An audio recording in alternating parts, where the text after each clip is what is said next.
पुष्प गुंफत आहोत. तत्वप्रकाश व्याख्यानमालेच्या या दुसऱ्या पुष्पाला गुंफण्यासाठी आपल्यामध्ये आदरणीय डॉक्टर सुभाषचंद्र भेलके सर उपस्थित आहेत. मी अधिक वेळ न घेता अवघ्या काही शब्दामध्ये भेलके सरांचं या ठिकाणी आपल्या सर्वांना परिचय करून देतो आणि त्यानंतर प्रत्यक्ष आपण भेलके सरांना या ठिकाणी ऐकूयात. डॉक्टर सुभाषचंद्र भेलके सर यांचा जन्म 5 ऑक्टोबर 1951 साली झालेला आहे. त्यांचं शिक्षण पुणे विद्यापीठातून झालेलं आहे. त्यांनी 1972 या वर्षी BA चं शिक्षण पूर्ण केलेलं आहे. 1974 साली MA चं शिक्षण पूर्ण केलेलं आहे आणि 1978 या वर्षी सरांना PhD मिळालेली आहे. सरांच्या PhDचा विषय the concept of will and obligation in the philosophy of Jacques Rousseau असा होता. सरांचे मार्गदर्शक डॉक्टर सुरेंद्र बारलिंगे सर होते. सरांनी 1977 या वर्षी पुणे विद्यापीठामध्येच तत्वज्ञान विभागामध्ये तत्वज्ञानाचे शिक्षक या नात्याने नोकरी स्वीकारली आणि 2013 या वर्षी सर तत्वज्ञान विभागातून सेवानिवृत्त झालेले आहेत. आपल्या कार्यकाळामध्ये सरांनी अनेक उपक्रम राबवले आहेत. त्यापैकी एक महत्त्वाचा उपक्रम म्हणजे सरांनी विद्यार्थ्यांसाठी सेमिनार आयोजित केले होते. मी सरांशी बोलत असताना मला लक्षात आलं की ग्रामीण भागातले जे विद्यार्थी असतात त्या विद्यार्थ्यांना सुद्धा तत्वज्ञान कळायला पाहिजे या दृष्टिकोनातून सरांनी या अशा कार्यक्रमाचं आयोजन केलेलं होतं. त्या ठिकाणी सरांनी पुणे फिलॉसॉफिकल युनियन नावाची एक समूह तयार केला आणि या समूहाच्या माध्यमातून असे विविध कार्यक्रम सर त्या ठिकाणी आयोजित करीत होते.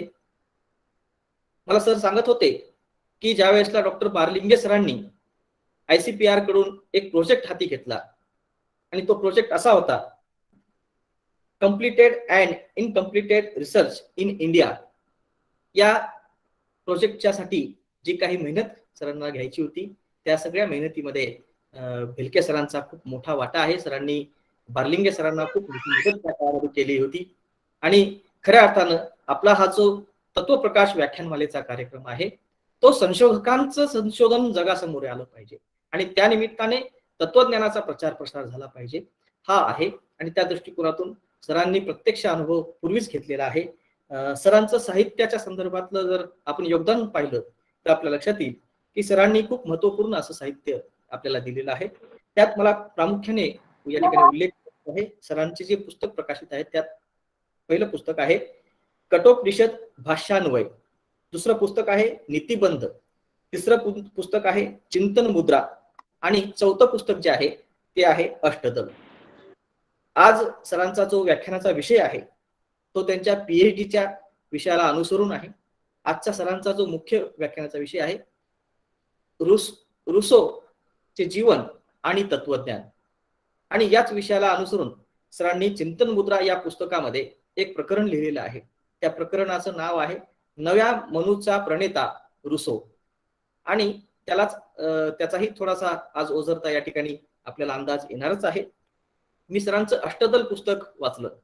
एक वैशिष्ट्यपूर्ण पुस्तक मला ते जाणवलं कारण त्या पुस्तकामध्ये 8 पत्र आहेत आणि सरांनी म्हणजे भेलके सरांनी ती 8 पत्र त्यांच्या गुरूंना म्हणजेच डॉक्टर सुरेंद्र बारलिंगे सरांना लिहिलेली होती आणि त्या 8 पत्राला बारलिंगे सरांनी काय उत्तर द्यावं तर खरं सांगतो त्यावर उत्तर बारलिंगे सरांनी इतकं दिलं की या 8 पत्राचा तुम्ही अभ्यास करावा आणि तुम्ही त्याच्यावरची उत्तर शोधण्याचा प्रयत्न करावा आणि त्याच्यातून मूर्त रूपाला आलेलं हे पुस्तक म्हणजे अष्टदल आहे. आणि म्हणून हे वैशिष्ट्यपूर्ण पुस्तक आपल्याला सरांच्या साहित्याच्या ओघाने आपल्याला पाहायला मिळतं.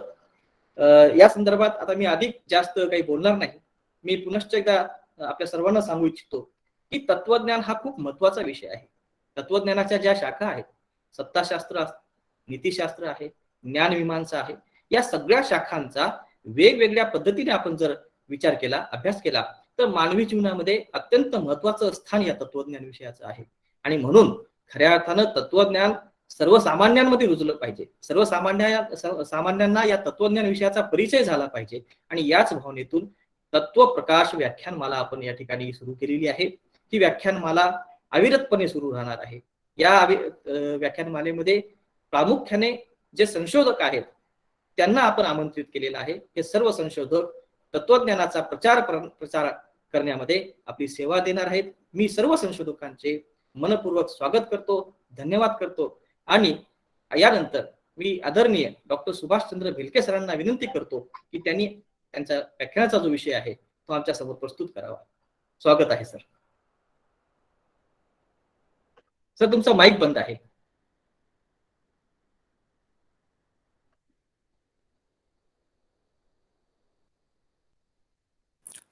बघा सर, झाला का माईक सुरू? हो सर, हो. हा, धन्यवाद डोंगरकर सर. आपलं जे पूर्वीचं बोलणं झालेलं होतं त्याच्या अनुषंगाने मी माझ्या व्याख्यानाची तयारी केलेली आहे. माझी कल्पना अशी आहे की या ठिकाणी विशेष करून जे अभ्यासाच्या दृष्टीने नवीन आणि उत्साही व्यक्ती आहेत ते आपल्या श्रोतृवृंदामध्ये असतील आणि त्यामुळे त्यांच्या दृष्टीने मी माझा विषय मांडतो. मुख्यत्वे करून मला माझ्या प्रबंधाबद्दल फारसं बोलायची इच्छा नाहीये, कारण कसं आहे की प्रबंध हा ग्रंथालयांमध्ये उपलब्ध असतो, परंतु हा प्रबंध नेमका कसा तयार झाला याविषयी काहीतरी लोकांसमोर मांडावं असं मला वाटतं. थोडक्यामध्ये काय आहे की संशोधनाची पद्धती काय असते, त्याचं पद्धतीशास्त्र काय असू शकतं, अशा पद्धतीचा भाग जर नवीन जिज्ञासू पिढीमध्ये जर आला तर आपल्याला असं लक्षात येईल की त्याचा त्यांना पुढे जाण्यासाठी हा चांगला उपयोग होऊ शकेल.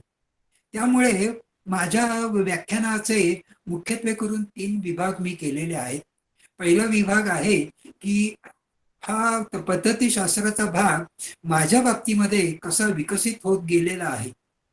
दुसरा विभाग जो आहे तो प्रत्यक्ष रुसो यांचं जीवनाचा संक्षिप्त आढावा घेणं हा आहे. आणि तिसरा विभाग जो आहे ते माझ्या थेसिसमध्ये मी जे काही मुद्दे मांडलेले आहेत त्याच्या अनुषंगाने ते आपल्या समोर मला प्रस्तुत करायचे आहे. आता आरंभीच मी आपणाला असं सांगू इच्छितो की कुठलंही शास्त्र किंवा विज्ञान किंवा ज्ञानशाखा असेल तर त्याचा अभ्यास करण्यासाठी, त्याचा संशोधनात्मक अभ्यास करण्यासाठी त्याच्यासाठी काहीतरी मेथोडॉलॉजी असते आणि आज ती मेथोडॉलॉजी ही एस्टॅब्लिश झालेली आहे, प्रस्थापित झालेली आहे आणि त्या चौकटीमधून आपण जात असतो. परंतु मी ज्या वेळेला माझं संशोधन कार्य आदरणीय बार्लिंगे सरांच्या मार्गदर्शनाखाली सुरू केलं त्यावेळेला त्यांनी मला पहिला असा प्रश्न विचारला. खरं म्हणजे मी पीएचडी करण्यामध्ये अजिबात उत्सुक नव्हतो. त्यावेळेला मला कुठेही नोकरी करता येणं माझ्या स्वास्थ्यामुळे अशक्य होतं, म्हणून मी घरीच बसून होतो. ते म्हणले की घरी बसून तुम्ही काय करणार आहात? म्हटलं घरी बसून मी काय थोडाफार अभ्यास करेन, ग्रंथालयात जाईन आणि वाचेन वगैरे. असं ते सुरू झालं आणि संशोधन म्हणजे प्रबंध लिहावं हे माझ्या डोक्यात अजिबात नव्हतं. आणि हे करत असताना मी त्यांच्याशी चर्चा करत असे, ते मला बोलवत असत आणि असं करत करत असताना त्यांनी मला असं सांगितलं की हे जे तुमच्या डोक्यामध्ये जे आहे ते आपण जर नीट पद्धतीने जर तुम्ही त्याचा अभ्यास केला, एका विशिष्ट दिशेने एका विशिष्ट चौकटीमध्ये जर अभ्यास जर केला तर त्याची मांडणी जर केली तर हा संशोधनात्मक प्रबंध होऊ शकतो आणि आपण त्याचा विचार करू. म्हटलं ठीक आहे, तुम्ही म्हणाल त्या पद्धतीने मी अभ्यास करायला तयार आहे. दुसरी एक महत्वाची गोष्ट त्यांनी अशी सांगितली की नाहीतरी तुमचा पीएचडीची डिग्री मिळवण्यामध्ये काहीच इंटरेस्ट नाहीये. हो म्हटलं, माझा अजिबात इंटरेस्ट नाहीये. म्हणजे तुम्हाला पीएचडीची डिग्री नाही मिळाली तरी चालणार आहे का? हो म्हटलं चालणार आहे, त्याच्यासाठी मला काहीच करायचं नाही आणि ती माझी इच्छाही नाहीये. मग ते त्यावेळेला काय म्हटले की माझ्या डोक्यामध्ये एक नवीन प्रकारचं प्रारूप आहे, नवीन प्रकारचं मॉडेल आहे आणि त्याचा मला आतापर्यंत कधी प्रयोग करता आलेला नाहीये, तर तो प्रयोग मी तुमच्यावर करतो. पण तुम्ही एक लक्षात घ्या की हा प्रयोग आहे आणि त्यामुळे तो फसू शकेल. तो जर फसला तर तुमची पीएचडी ही काही होणार नाही. म्हटलं हे मला पूर्णपणे मान्य आहे. या निमित्ताने तुमच्याशी सहवास आणि तुमच्याबरोबर चर्चा करणं हेच माझ्या दृष्टीने फार महत्वाचं आहे. मला कुठली तरी डॉक्टरेट मिळावी, कुठली तरी पदवी मिळावी, हे काही माझं उद्दिष्ट नाहीये.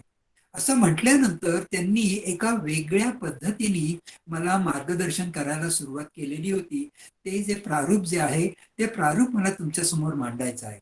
आज जर आपण पद्धतीशास्त्राच्या बाबतीमध्ये जर विचार करायला गेलो, तर त्याच्यावर बरीचशी पुस्तकं, बरेचसे लेख, बरीचशी व्याख्यानं आपल्याला उपलब्ध आहेत. पण त्याच्यापेक्षा हे अगदी वेगळं जाणारं आहे आणि विशेषतः तत्वज्ञानाच्या क्षेत्रामध्ये याला एक विशेष महत्व आहे. कारण तत्वज्ञानामध्ये अभ्यास, विचार, संशोधन या तिन्ही गोष्टी एकच आहेत. ते नेमकं कसं करायचं त्याची आपल्याला माहिती असायला पाहिजे. या दृष्टीने माझ्यावर तो प्रयोग केला आणि कर्मधर्म संयोगाने तो प्रयोग यशस्वी झाला. प्रयोग यशस्वी झाला अशासाठी म्हणतो की मला शेवटी पीएचडीची डिग्री मिळाली. हा भाग वेगळा. पण काय पद्धतीचा त्यांनी प्रयोग केलेला होता, तो जो त्यांनी माझ्यावर जो प्रयोग केलेला होता त्याविषयी ते माझ्याशी सुरुवातीला काहीच बोलले नाहीत. ते मला सूचना देत होते आणि त्या सूचनांचं मी पालन करीत गेलो आणि त्याच्यामधून हे सगळं निर्माण होत गेलो. आणि त्याचा मी नंतर ज्या वेळेला रिफ्लेक्टिव्ह स्टेजवर येऊन विचार केला, तोही त्यांच्या समोर मांडला आणि त्यांना तो पसंत पडला. आणि तो जो माझा विचार जो आहे ते मला आपल्या श्रोतृ वृंदासमोर हे ठेवायचा आहे. कशासाठी? की तुम्हालाही जर जर तत्वज्ञानाचा किंवा कुठल्याही विषयाचा तात्विक स्तरावर जाऊन अभ्यास जर करायचा जर असेल, तर त्याच्यासाठी एक प्रारूप असं आहे, हे तुमच्या समोर मी तुम्हाला मांडतो की जे तुम्हाला सध्या कुठेही उपलब्ध नाहीये. त्याचा तुम्ही विचार करा, तुमचं तुम्ही प्रारूप ठरवा आणि तुम्ही तुमचा अभ्यास हा चालू ठेवा. आता हा संशोधनाचा विषय आहे असं आपण थोड्या काळासाठी म्हणूया. आता संशोधनाचा विषय जर म्हटलं तर याच्यामध्ये नेमकं काय आहे? हा शोध घेणं आहे. आणि शोध हा कसा घ्यायचा आहे? जर आपण एखाद्या पदवीसाठी किंवा एखाद्या प्रकल्पासाठी जर संशोधन जर करत असो, तर त्याला संशोधन असं आपण म्हणतो. आणि त्याला एक विशिष्ट चौकट असते, त्याला एक विशिष्ट उद्दिष्ट असतं आणि त्या उद्दिष्टाप्रत पोहोचण्यासाठी आपल्याला विशिष्ट मार्गाचा अवलंब करावा लागतो. तर हा जो शोध जो घेणं आहे, तो मी माझ्या पीएचडीच्या थेसिसच्या बाबतीमध्ये कुठल्या अवस्थांमधून गेलो ते मला आपल्या लोकांच्या समोर थोडक्यामध्ये मांडायचं आहे. हा जो शोध जो आहे हा स्वप्रयत्नांनी केलेला शोध आहे. तुम्हाला मी आता सांगू इच्छितो की माझ्या या सगळ्या व्यवहारामध्ये आणि या सगळ्या व्यापारामध्ये, शोधाच्या आणि अभ्यासाच्या व्यापारामध्ये मला प्रत्यक्ष थेट डायरेक्शन माझ्या सरांनी कधीही दिलेलं नाही. मी त्यांना प्रश्न विचारले की ते मला म्हणायचे, माझ्याकडे या प्रश्नाचं उत्तर नाहीये, या प्रश्नाचं उत्तर तुम्हीच शोधा. कसं शोधायचं? ते म्हणले, या प्रश्नाचं उत्तर शोधण्यासाठी तुमचा प्रश्न आहे, तुमचं उत्तर तुम्हीच शोधलं पाहिजे आणि त्याच्यासाठी प्रयत्नही तुम्हीच केला पाहिजे. आणि असं म्हणत त्यांनी मला शेवटपर्यंत अशा गोष्टींनी सांगत गेलो. मग ते कधी सांगायचे, हे अमुक तुम्हाला माहिती आहे का? माहित नाही ना, मग माहिती करून घ्या. अमुक अमुक पुस्तक तुम्ही वाचलेलं आहे का? हो, वाचलेलं आहे. पण हे पुस्तक वाचून सुद्धा तुमच्या मनामध्ये असे प्रश्न का येतात? याचा अर्थ तुम्ही ते पुस्तक नीट वाचलेलं नाहीये. परत जा, ते पुस्तक नीट वाचून या आणि तुम्ही त्या पुस्तकामध्ये काय तुम्हाला समजलं ते मला येऊन सांगा. अशा पद्धतीने त्यांचे आणि माझे संबंध हे राहिले. 2 दशकाहून अधिक काळ मी त्यांच्या संपर्कामध्ये राहिलेलो होतो आणि या शेवटपर्यंत अशाच प्रकारचे हे संबंध होते. आत्ताच वेदप्रकाश सरांनी उल्लेख केला अष्टदल या पुस्तकाचा. तर त्यावेळेला आम्ही सरांना उद्देशून काही प्रश्न लिहिलेले होते. ते प्रश्न मी गोष्टी रूपाने गुंफलेले होते आणि सांगितलं की ह्याची तुम्ही उत्तरं द्या. म्हटलं या निमित्ताने तरी सुद्धा सर बोलते होऊन माझ्या प्रश्नांना उत्तरं देतील. त्यांनी ते सगळं वाचलं आणि ते म्हणले की असं करा, या प्रश्नांची उत्तरं देणारं तुम्ही एक भाग लिहा. तो मी लिहून त्यांच्या समोर ठेवला. ते म्हणले की तुमचं पुस्तक पूर्ण झालेलं आहे, हे दोन्ही एकत्र करून तुम्ही याचं पुस्तक रूपाने तुम्हाला हवं त्यावेळेला प्रकाशन करू शकता. म्हणजे त्यावेळेला सुद्धा मी लेखी विचारलेल्या प्रश्नांना सुद्धा त्यांनी मला तोंडी सुद्धा उत्तर दिलेलं नव्हतं. म्हणजे त्यांनी नेमकं काय केलेलं होतं? त्यांनी माझ्यामधली जिज्ञासा जागृत केलेली होती. आणि ती जिज्ञासा जागृत केल्यानंतर त्याच्यामधून मी माझा मार्ग निर्माण करायचा आणि त्या मार्गावर जाताना कुठल्या दिशेने जायचं हे त्यांनी मला सुचवलेलं होतं, दाखवलेलं नव्हतं. एखाद्या चौथऱ्यावर किंवा चौराह्यावर आपण उभे जर असू आणि आपल्याला कुठं जायचंय असं कोणाला जर विचारलं तर तो माणूस आपला हात उंच करून बोट एका ठिकाणी ठेवत असतो. अशा पद्धतीने आपलं बोट तो दाखवत असतो. पण त्या बोटांच्या समोर येणाऱ्या 100 गोष्टी असतात. त्याच्यातली आपली गोष्ट कुठली आहे ही आपल्याला शोधायची असते. अशा प्रकारचं मार्गदर्शनाचं काम त्यांनी केलेलं होतं आणि त्याचा मला माझ्या आयुष्यामध्ये उपयोग झाला. मी माझ्या कामामध्ये संशोधनाच्या कामामध्ये सुरुवातीला काय केलं, त्यांनी मला सांगितलं की तुम्हाला या विषयावर अभ्यास करायचा आहे तर त्या विषयाशी संबंधित तुम्ही बिब्लिओग्राफी तयार करा. आता बिब्लिओग्राफी तयार करायची म्हणजे नेमकं काय करायचं, ते म्हणले ग्रंथालयात जा आणि तुम्ही पहा, ग्रंथालयामध्ये तुम्ही तुमचा वेळ घालवा. आणि मग मी ग्रंथालयामध्ये गेल्यावर त्या काळामध्ये ऑनलाईन प्रकरण वगैरे काही नव्हतं. त्या काळामध्ये ज्याला आजच्या भाषेमध्ये हार्ड कॉपीज म्हणतो ती प्रिंटेड बुक्स असायची आणि त्या प्रिंटेड बुक्सच्या सागरामध्ये मी उडी मारलेली होती आणि त्या ठिकाणी मी विहार करीत होतो. आणि हे करत असताना ती जी पुस्तकं होती ती कुठल्या विषयाची पुस्तकं आहेत, ती कशी शोधायची, काय शोधायची हे माझं मलाच शोधावं लागलं आणि ते मी शोधलं. आणि त्याच्यामुळे मी माझी बिब्लिओग्राफी तयार केली. त्याच्यामध्ये ही लायब्ररीमध्ये जशी तयार केली तसं लायब्ररीमध्ये आमच्या विद्यापीठाची जेकर लायब्ररी जी आहे ती फार प्रसिद्ध आणि फार समृद्ध अशा प्रकारची लायब्ररी आहे. त्याच्यामध्ये जर्नल्सचा एक स्वतंत्र सेक्शन आहे. त्या स्वतंत्र सेक्शनमध्ये आर्टिकल्सचा एक विभाग आहे. जर्नलचं सेक्शन त्याला म्हटलं जातं. आता ही जी जर्नल जी आहेत, ही जी पुस्तकं जी आहेत, ही जगामध्ये कुठे कुठे पब्लिश झालेली आहेत, याचं एक फार मोठी एक सिरीज कुठल्या तरी एका संस्थेने केलेली होती आणि ती 150-200 त्याच्यामध्ये जाड जाड व्हॉल्युम्स होते. त्याच्यामध्ये मी काही महिने घालवले आणि ते सगळे व्हॉल्युम्स काढायचे आणि माझ्या विषयाशी संबंधित असलेले त्याच्यामधले लेख शोधायचे, त्याच्यामधले लेखक शोधायचे आणि अशा पद्धतीने मी आर्टिकल्सची बिब्लिओग्राफी तयार केली. त्यामुळे माझ्याकडे बुक्सची आणि आर्टिकल्सची एक फार प्रचंड मोठी यादी तयार झालेली होती. आणि त्याच्यानंतर मला ज्याच्यावर काम करायला सांगितलेलं होतं रुसो या तत्ववेत्यावर, त्याची जी काही बेसिक बुक्स होती त्या बेसिक बुक्सचं सुद्धा मी एक यादी तयार केली. आणि नंतर या प्रत्येक अवस्थेमध्ये, प्रत्येक क्षणाला, प्रत्येक मुद्द्याला मला परिष्कृती करावी लागत होती. आणि ती परिष्कृती नेमकी काय करायची, कशी करायची याचं मला थेट सूचना माझ्या मार्गदर्शक सरांनी दिलेल्या नव्हत्या. त्यांनी फक्त मला सूचक प्रश्न विचारले. माझा एक प्रश्न असला, माझे 2 प्रश्न असले, माझे 10 प्रश्न असले तर या सगळ्यांना मिळून ते फक्त एकच सूचक प्रश्न विचारायचे आणि म्हणायचे या माझ्या विचारलेल्या प्रश्नाचं उत्तर शोधून माझ्याकडे या, मग आपण काय ते पाहू.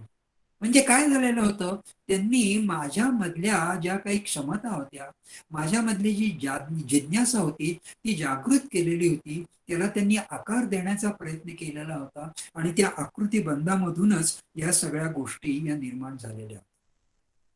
तत्वज्ञानाचा अभ्यास किंवा तत्वज्ञानाचं संशोधन करायचं जर असेल तर त्याला ओरिएंटेशन, त्याला दिशा, दिग्दर्शन कशा पद्धतीचं हवं याविषयी तत्वज्ञानाच्या क्षेत्रामध्ये एक विशिष्ट सिद्धांत मांडला जातो. कुठलंही तत्वज्ञान हे का आणि कसं निर्माण होतं की कुठल्या तरी समस्येचं समाधान शोधण्यासाठी म्हणूनच होत असतं. मग आधी आपण प्लेटो किंवा प्लेटोच्या आधीचे जे काही तत्ववेत्ते होते ग्रीक जगतातले, त्यांचा जर विचार जर केला तर त्यांच्यासमोर काहीतरी समस्या आलेल्या होत्या आणि त्या समस्यांची समाधान शोधण्यामध्ये त्यांनी त्यांचं आयुष्य घालवलेलं होतं, त्यांचं बौद्धिक आयुष्य घालवलेलं होतं, त्यांचं वैचारिक आयुष्य घालवलेलं होतं, त्यांचं आचारात्मक आयुष्यही घालवलेलं होतं.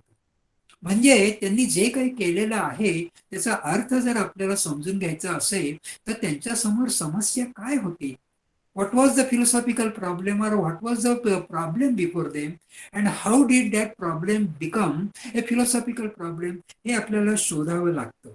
आणि हे समस्या शोधून करत असताना आपल्याला त्या समस्येची मांडणी करावी लागते. समस्येची मांडणी केल्यानंतर त्या समस्येचं विश्लेषण करावं लागतं. आणि ते समस्येचं विश्लेषण केल्यानंतर त्या समस्येचं निराकरण करण्यासाठी आपल्याला प्रारूप, मॉडेल्स ही कन्स्ट्रक्ट करावी लागतात. उपलब्ध याच्यामध्ये सगळीच प्रारूप असतील असं नव्हे, पण हे आपलं काम आहे. त्यामुळे आपणच आपली प्रारूप तयार करायची.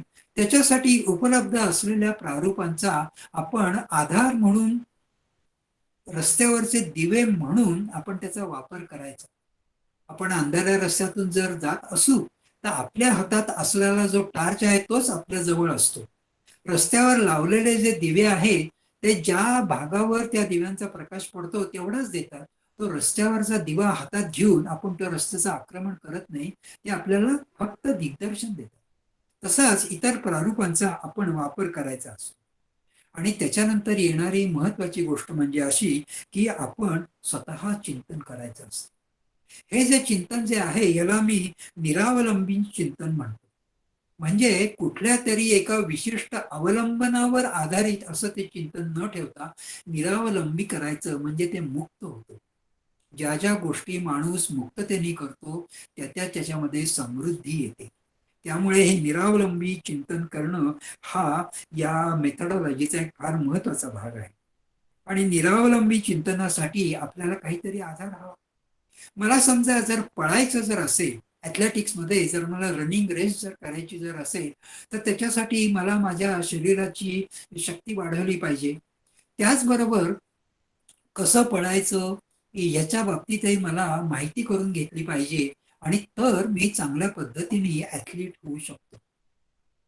आपल्याला चिंतनाच्या बाबतीमध्ये जर पुढे जर जायचं असेल तर त्याच्यासाठी सुद्धा आपल्याला याचं शिक्षण हे स्वतः घ्यावं लागतं. आणि ते शिक्षण नेमकं कुठं आहे? ते शिक्षण जे आहे ते तर्कशास्त्राच्या, न्यायशास्त्राच्या म्हणजे लॉजिक्सच्या अभ्यासामध्ये आहे. आणि हे करण्यासाठी वेस्टर्न लॉजिक्स आणि इंडियन लॉजिक्स या दोन्हीचाही मी पूर्वी थोडाफार अभ्यास केलेला होता. त्याच्यानंतर मी तो चालू ठेवला आणि अजूनही माझा तो अभ्यास चालू आहे. कुठलाही अभ्यास हा कधीही सुरू जरी झाला तरी तो निरंतर असतो. त्याला आधी जरी असला तरी तो अनंत असतो, हे आपण लक्षात ठेवलं पाहिजे. आणि त्यामुळे तर्कशास्त्राचा अभ्यास हे याच्यातली फार महत्वाची गोष्ट आहे. आता हे झाल्यानंतर माझ्या समोर जी समस्या जी आहे ती समस्या ज्या विचारवंतांनी, ज्या तत्वज्ञांनी मांडलेली आहे त्या तत्वज्ञाचा दोन्हींचा मला अभ्यास करणं हे आवश्यक आहे. कुठलाही तत्वज्ञान जर आपल्याला समजून घ्यायचं जर असेल तर ते तत्वज्ञान सांगणारा जो तत्वज्ञ आहे त्याच्यामध्ये आपण घुसलं पाहिजे. माझ्या सरांच्या तोंडी नेहमी शब्द असे की ज्या तत्ववेचकाचं, तत्वचिंतकाचं तुम्हाला समजून घ्यायचं आहे, जाणून घ्यायचं आहे, त्याच्या पोटामध्ये तुम्ही घुसलं पाहिजे. त्याच्या पोटामध्ये घुसल्यानंतरच तुम्हाला तो माणूस काय आहे ते तुम्हाला कळू शकेल. आणि त्याच्या पोटामध्ये घुसणं याला फार मोठा व्यापक अर्थ आहे. त्यामुळे आपल्याला आपली पार्श्वभूमी अभ्यासासाठी आवश्यक, विशिष्ट संदर्भातल्या अभ्यासासाठी आवश्यक अशी पार्श्वभूमी निर्माण करावी लागते. आणि त्यामुळे त्याच्यासाठी काय करायचं? ज्या तत्वज्ञानाच्या किंवा तत्वज्ञान शाखेच्या किंवा तत्वज्ञान परंपरेच्या मधून ती समस्या निर्माण झालेली आहे, त्या तत्वज्ञान घडलेलं आहे, त्याच्यासाठी आवश्यक असलेली त्या तत्वज्ञानाची परंपरा, त्या ज्या समाजामध्ये ते निर्माण झालेले आहे ते समाज, या परंपरा आणि समाज यांचा इतिहास आणि त्यांची रचना काय आहे ही आपण जाणून घेतली पाहिजे. हे करत असताना जाता आता मी असंही सांगतो की मी रुसोच्या जीवनावर जाणून घेण्यासाठी त्यावेळेला युरोपचा इतिहास, history of Europe, history of human race, history of mankind याच्यापासून करत करत करत गेलो आणि हिस्ट्री ऑफ फ्रान्स आणि हिस्ट्री ऑफ फ्रेंच रेव्होल्युशन इथपर्यंत आलो. हे सगळे जे इतिहास जे होते याच्यामुळे माझा मागचा कॅनव्हस हा तयार होत गेलेला होता. आणि तो कॅनव्हस जितका हा व्यापक असेल, जितका हा सुलभ असेल, जितका हा सुस्पष्ट असेल, तितकं त्या कॅनव्हसवर आपण रेखाटलेलं चित्र हे अधिकाधिक भावणारं, अधिकाधिक सुंदर, अधिकाधिक अर्थपूर्ण असू शकतं, हे आपल्या लक्षात येतं. आता विचारवंतांचं जीवन याला जशी ही सामाजिक एक चौकट जशी आहे, तशी वैयक्तिक चौकटही आहे. म्हणजे त्याचं वैयक्तिक स्वरूप काय होतं, त्याचं व्यक्तिमत्व काय होतं, त्याची त्याच्या जीवनामध्ये जडणघडण कशी झालेली होती, काय काय प्रसंगांना कसं कसं तोंड देत तो पुढे गेलेला होता, की ज्याच्यामुळे त्याच्यामध्ये चिंतन निर्माण झालं, त्याच्या चिंतनाला काहीतरी गती मिळाली, दिशा मिळाली, प्रेरणा मिळाली, हे आपल्याला पाहायला लागतं. तो ज्या समाजामध्ये राहतो त्या समाजाचाही त्याच्या विचारवंताच्या जीवनावर फार मोठा सहभाग असतो आणि तो ज्या विचारांशी संबंधित येत असतो. उदाहरणार्थ रुसो हा प्लेटोच्या विचारांशी संबंधित होता. त्यामुळे रुसो समजायचं जर असेल तर मला प्लेटोचे विचार सुद्धा हे अभ्यासणं हे आवश्यक होतं, हे त्याच वेळेला माझ्या लक्षात आलं.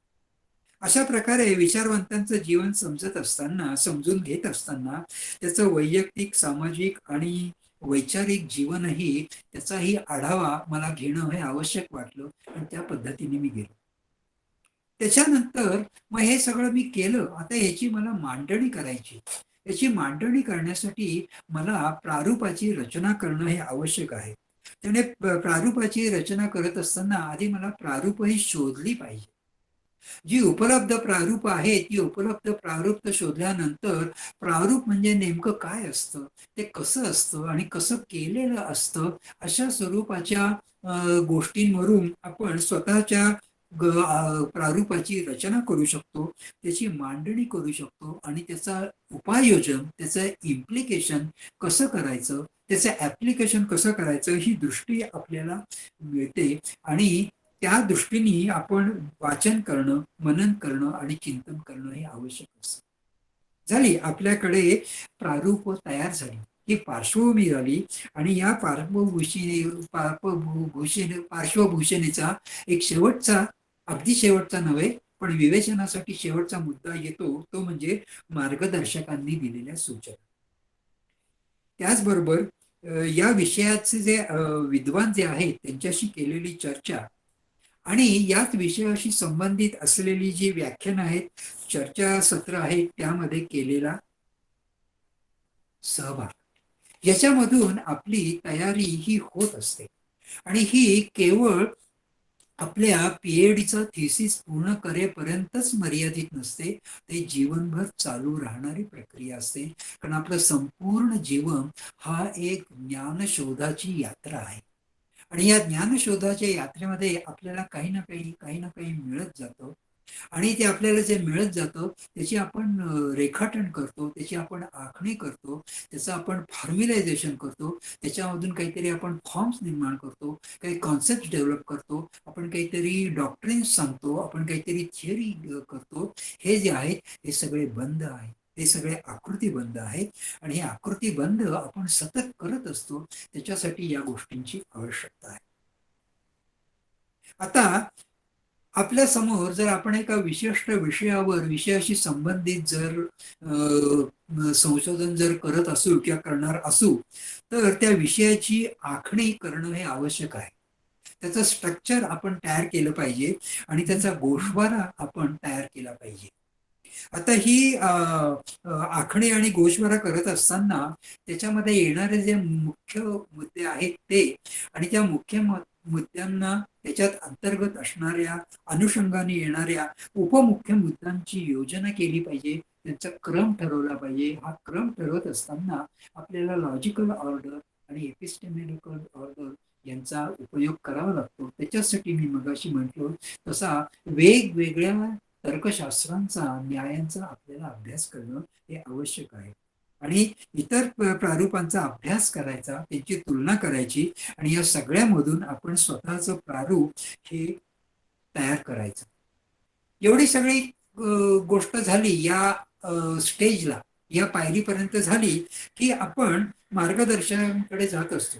किंबहुना रोजच मार्गदर्शकांकडे आपण जात असतो आणि आपण काय काम केलं त्याचा अहवाल त्यांना देत असतो. पण या विशिष्ट अवस्थेनंतर काहीतरी एक विषयाची पूर्तता झालेली असते. ती पूर्तता मार्गदर्शकांकडून घेत असताना काय करायचं की आपण जो अभ्यास केलेला आहे त्याचा आढावा त्यांच्यासमोर मांडायचा, त्यावरील त्यांच्या सूचना, त्यांचं मूल्यांकन आणि त्यांचं मार्गदर्शन काय आहे हे आपण मिळवायचं. आणि ह्याच्यानंतर हे आपण मिळवलं त्यांच्याकडून म्हणजे पुढील अभ्यासाच्या दिशा, मार्ग आणि सूचना काय आहेत याचीही त्यांच्याकडे मागणी करायची. आपले मार्गदर्शक त्यांच्या पद्धतीने या गोष्टी करत असतात. त्यांची पद्धतही आपल्याला समजली पाहिजे. त्यामुळे आपल्याला आपल्या मार्गदर्शकांचं सामाजिक, वैयक्तिक आणि वैचारिक व्यक्तिमत्वही हे जाणलं पाहिजे. ते जाणून घेणं हाही आपल्या संशोधनाचा एक प्राथमिक भाग आहे हे लक्षात ठेवू. आणि त्याच्यानंतर आपण स्वतः जी समस्येची मांडणी केलेली आहे आणि त्याचं परीक्षण आपण आपल्या मार्गदर्शकांकडून करायची असते. हे झाल्यानंतर आपण आपली स्वतःची तयारी करायची असते. स्वतःची तयारी करण्यामध्ये आपल्याला काय लागतं की आपण ज्या तत्वज्ञानाच्या आणि तत्वज्ञांच्या विचारांचा विचार करत असतो त्यांनी कुठल्या भाषेमध्ये त्याची मुळामध्ये मांडणी केलेली आहे. त्यामुळे त्या संबंधित भाषांचा खोलवर अभ्यास करावा लागतो. मी अर्थात रुसोचा अभ्यास करायला आरंभ केलेला होता आणि रुसोचं सगळं वाङ्मय हे इंग्रजीमध्ये नसून ते फ्रेंच भाषेमध्ये होतं. त्यावेळेला मला माझ्या मार्गदर्शक सरांनी विचारलेलं होतं, अहो तुम्हाला फ्रेंच येतं का? म्हटलं मला थोडंफार येतं. पण त्यावेळेला माझं फ्रेंच 1 वर्षाचं शिकून झालं होतं. त्यामुळे हे पुरेसं नाहीये, तुम्ही ते पुढे चालू करा. मला जर भारतीय तत्वज्ञानाचा जर अभ्यास जर करायचा जर असेल तर माझी मातृभाषा कशी का असेना मला संस्कृतचंही ज्ञान असणं आवश्यक आहे. आता पाश्चिमात्य क्षेत्रामध्ये, पाश्चिमात्य तत्वज्ञानामध्ये, पाश्चिमात्य तत्वज्ञानांमध्ये जर मला जर काही अभ्यास करायचा जर असेल तर त्याचं बहुसंख्य वाङ्मय जे आहे ते इंग्रजी किंवा फ्रेंच या भाषेमध्येच आहे. पण नंतर माझ्या असं लक्षात आलं की इंग्रजी आणि फ्रेंच या भाषेवर अवलंबून राहून आपल्याला त्यांचे विचार समजत नाही, कारण या भाषा या त्यांच्या स्वतंत्र निर्माण झालेल्या आहे. मग त्याच्यासाठी मला ग्रीक आणि लॅटिन याही भाषांचा अभ्यास करणं हे क्रमप्राप्त ठरलं आणि त्याही भाषांचा काही स्वरूपामध्ये मी उपयोग करायला लागलो. त्याच्यामुळे माझी समज आणि माझी मांडणी ही अधिकाधिक परिष्कृत होत गेली. आणि त्याच्यानंतर ज्या आपल्याला उपलब्ध आहेत, प्राप्त आहेत अशा परंपरामधील पद्धती त्यांचं सात्यशास्त्र आणि त्यांचं नीतिशास्त्र यांचाही अभ्यास करणं हे आवश्यक आहे. ज्या वेळेला मी सामाजिक इतिहास म्हणतो त्यावेळेला हिस्ट्री ऑफ ह्युमन मॅरेजेस याच्यावरचं एक मला फार सुंदर पुस्तक मिळालेलं होतं. त्याचाही मी अभ्यास केला. आणि तो अभ्यास केल्यानंतर मला असं लक्षात आलं की परंपरामध्ये कुठल्या पद्धती असतात, त्याच्या मागे कुठलं सत्ताशास्त्र हे गृहीत धरलेलं असतं हे आपल्याला कळलं तर त्या परंपरेमध्ये आलेला जो विचारवंत आहे त्याचे विचार आपल्याला समजणं हे अधिक सुलभ होत असतं. आणि त्याच्याच बरोबर एवढंच पुरेसं नाहीये. आपण जरी तत्वज्ञानाचे किंवा कुठल्या तरी एका विशिष्ट विज्ञानाचे जर विद्यार्थी जरी असलो तरी त्याच्याशी संबंधित विज्ञान शाखा ज्या आहेत त्याचा किमान प्राथमिक अभ्यास आपल्याला आवश्यक आहे. त्या किमान मध्ये मी माझ्या दृष्टीने कुठल्या ज्ञानशाखांचा उल्लेख केलेला आहे आणि त्याचा मी अभ्यास केलेला आहे. त्याच्यामध्ये फिजिक्स आहे आणि बायोलॉजी आहे, त्याच्यामध्ये मेडिसिन आहे, त्याच्यामध्ये लिंग्विस्टिक्सही आहे, त्याच्यामध्ये मॅथमॅटिक्स आहे आणि वेगवेगळ्या प्रकारची लॉजिक्सही आहे. वेस्टर्न ट्रेडिशनमध्ये लॉजिकचे खूप प्रकार आहेत, खूप ब्रँचेस आहेत. इंडियन लॉजिकमध्ये सुद्धा लॉजिकचे वेगवेगळे बरेच प्रकार आहेत. त्यांची आपल्याला किमान तोंड ओळख तरी असली पाहिजे आणि कुठल्या तरी एका लॉजिकवर आपली मास्टरी प्राप्त होऊ शकेल इतका आपण खोल अभ्यास आपला आवश्यक आहे. ती आपली तयारी आहे. ती तयारी ठेवणं हे आवश्यक आहे. आणि त्याचबरोबर sociology, anthropology, political science, psychology, economics याही इतर ज्या संबंधित ज्ञानशाखा आहेत त्यांची आपल्याला तोंड ओळख असली पाहिजे. कारण कुठलाही विचार हा स्वतंत्र शुद्ध विचार नसतो. या सगळ्या गोष्टींचा परिपाक म्हणून आलेला असतो. आपण जर कमळासारखं फूल घेतलं किंवा मोगऱ्यासारखं फूल जर घेतलं तर ते फूल एक असतं, त्याचा सुगंध एक असतो, त्याचं रूप एक असतं. पण ते सगळं होण्यासाठी त्यांनी त्या मातीमधून, त्या पाण्यामधून जे जे काही घटक घेतलेले आहेत त्या घटकांची आपल्याला जर माहिती जर असेल तर त्याची वृद्धी करण्यासाठी आपल्याला त्याचा उपयोग होऊ शकतो. तसंच कुठलंही तत्व, कुठलाही तत्वज्ञान किंवा कुठलाही तत्व प्रणाली समजण्यासाठी त्याच्यामध्ये कॉन्ट्रीब्युट करणाऱ्या ज्या ज्या काही गोष्टी आहेत त्याचा आपण अभ्यास करणं, त्याची आपण माहिती करून घेणं हे आपल्याला आवश्यक असतं. आता तत्वज्ञानातील अभ्यास आणि संशोधन जर करायचं जर असेल तर त्याचं स्वरूप काय असावे, तर ते समस्या केंद्री आणि समस्यानुसारी असायला हवं. कुठली तरी एक, मगाशीच मी म्हटलं की कुठली तरी एक समस्या या विचारवंताच्या पुढे पडते आणि त्याच्या अनुषंगाने तो त्याचं चिंतन करत राहतो. तर ती जी समस्या जी आहे ती आपल्या समोर जर काही समस्या जर नसेल, आपल्या समोर जर प्रश्न जर नसतील तर आपला अभ्यास हा अभ्यासच असू शकत नाही असं माझे सर मला नेहमी सांगत असत. आणि त्याची प्रतीती मला या वर्षांमध्ये येत गेली. आणि त्यामुळे त्या समस्येच्या अनुषंगाने, समस्येला अनुसरून, समस्येला केंद्रीभूत होऊन आपण तत्वज्ञानातील किंवा कुठल्याही ज्ञानशाखेतील अभ्यास आणि संशोधन करणं हे अपेक्षित असतं. आणि जर समस्या केंद्रीय भूमिकेतून जर आपण केलं, अभ्यास करायचा म्हटलं तर त्या दृष्टीने आपण वाचन, अध्ययन, शोध, संशोधन, परीक्षण आणि निष्कर्षण या गोष्टी करणं हे आवश्यक आहे. या वेळेला एक गोष्ट लक्षात घ्यावी की कुठलाही निष्कर्ष हा अंतिम नसतो.